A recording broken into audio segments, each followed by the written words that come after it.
Oh, child, you look so hungry. Come on in, take a chair.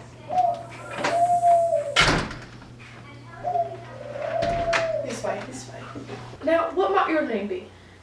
Sarah Williams, ma'am. Whereabouts you live? In this neighborhood? No, ma'am. I'm from Hookerville. It's about 7 miles uptown. Hungry too, I reckon. I'll find you something. No, ma'am. I ain't hungry. I got food 2 miles before I came here, and I'm just traveling. My mother's really sick, and I'm coming to visit my Uncle Arbor. Moore. Do you know him? I've never been here before. Arbor Moore. Now, you know, I haven't lived here more than 2 weeks, but rest a little. Take off your bonnet. No, I'll rest a while. I reckon I go on. I ain't afraid of the dark. We talked for a while, and at last she got down to where I was murdered. Who done it? Who've heard considerable about these things going on down Hookerville, but we don't know 'twas that killed Huck Finn. Well, I reckon there's a smart chance of people here that'd like to know that. It's something Finn done himself. No. Is that so? Most everybody thought it at first. He'll never know how nigh he come getting lynched. But before night they changed around and judged it by runaway nigger Jim. Why he? I stopped. I reckon I better keep still. She run on and never noticed I put it all in. The nigger run off the very night Huck Finn was killed, so there's a reward out for him. $300. And there's a reward out for old Finn too. $300. And you see, he's come to the town mornings after the murder and told about it, and was out with them ferry boat hunt and right away up and left. Before the night they wanted to lynch him, but he was gone, you see. Well, next day, we found out nigger Jim was gone. They found out he hadn't been seen since 10 o'clock the night before the murder was done. So they put it on him, you see, and while they was full of it, next day come back old Finn, and he went boo-hooing to Judge Thatcher to get the money to hunt for the nigger all over Illinois with. The judge gave him some, and then that evening he got drunk and was around till after midnight with a couple of mighty hard-looking strangers, and then went off with them. Well, he ain't come back since, and they ain't looking for him. Back till this thing won't blows over, at least. But people thinks now that he killed the boy and fixed things so folks wouldn't think the robbers done it. And then he'd get Huck's money without having to bother a long time with a lawsuit. People do say he weren't any good to do it. Oh, he's sly, I reckon. If he don't come back for a year, he'll be alright. You can't prove anything on him, you know. Everything will be a little quieted down, and then he'll walk within Huck's money as easy as nothing. Yes, I reckon so, ma'am. I don't see nothing in the way of it. Has everybody quit thinking the nigger done it? Oh, not everybody. A good many thinks he done it, but they'll get the nigger pretty soon now, and maybe they can scare it out of him. Why? Are they after him yet? Well, you're innocent, ain't you? Does $300 lay around every day for people to pick up? Oh, some folks think the nigger ain't far from here. I'm one of them, but I ain't talking it around. A few days ago, I was walking with an old couple that lives next door in the long shanty, and they happened to say hardly anybody ever goes to that island over yonder that calls Jackson's Island. Don't anybody live there? Well, since I know nobody says they, I didn't say any more, but I done some thinking, and I was pretty near certain I'd seen smoke over there at the head of the island a day or two before that. So I says to myself, like, is that not niggers hiding over there? Anyway, says I, it's worth the trouble to give the place a hunt.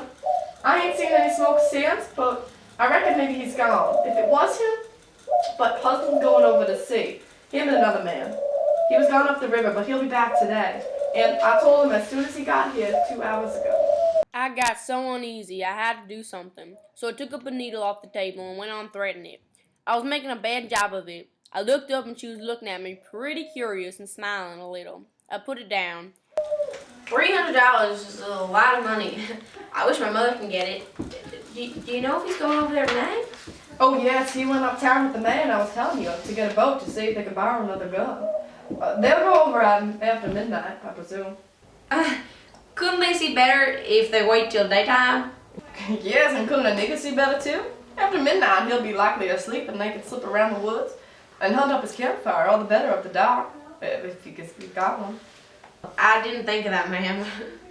Yeah. What did you say your name was, honey? Oh, Mary Williams. Honey, I thought you said it was Sarah when you first came in. Oh, yes, ma'am. I did. Sarah Mary Williams. Sarah's my first name, but, some call me Mary. Oh, that's the way of it. Yes, ma'am. I was feeling better then, but I wished I was out of there. Anyway, I couldn't look up yet. The woman was talking about how poor they had to live and how the rats was free as if they owned the place. Then I got easy again. She showed me a bar of lead twisted up into a knot and said she was a good shot with it generally, but she wrenched her arm a day or two ago, didn't know whether she could throw again. She watched for a chance and directly banged away at a rat, but she missed them wide. She told me to try for the next one. The first rat that showed his nose, I let drive. Keep your eye on the rats. You better have your lead in the lap handy. Come on now, what's your real name? What, ma'am? What's your real name? Is it Bill, Tom, Bob? What is it? Please don't poke fun at a poor girl like me, ma'am. If I'm in the way, I'll, No, you won't. Sit down and stay where you are. I ain't going to hurt you, and I ain't going to tell you nothing. You just tell me your secret, and trust me, I'll keep it, and what's more, I'll help you. So my old man, if you want to. You see, you're a runaway prince. That's all. It ain't anything. There ain't no harm in it. You've been treated bad, and you made up your mind to cut. Bless you, child. I wouldn't tell on you. Tell me about it now. That's a good boy. So I said it wouldn't be no use to try and play it any longer, and I'll just make a clean breast. Then I told him my father and mother was dead. The law had bound me out to a mean old farmer. He treated me so bad. I took my chance and stole some of his daughter's old clothes and cleared out. I said I believed my uncle Arbor Moore would take care of me, and so that's why I stuck out for the town of Goshen. Goshen, child. This ain't Goshen. This is St. Petersburg. Goshen 10 miles further up the river. Who told you this was Goshen? Why, a man I met at daybreak this morning, just as I was going to turn in the woods for my regular sleep. He told me when the roads forked, I must take a right hand, and 5 miles would fetch me to the Goshen. He was drunk, I reckon. He told you just exactly wrong. Well, he didn't act like he was drunk, but I ain't no matter how now. I gotta be moving along. I'll fetch Goshen before night. Hold a minute. I'll put on a snack for you to eat. You might want it.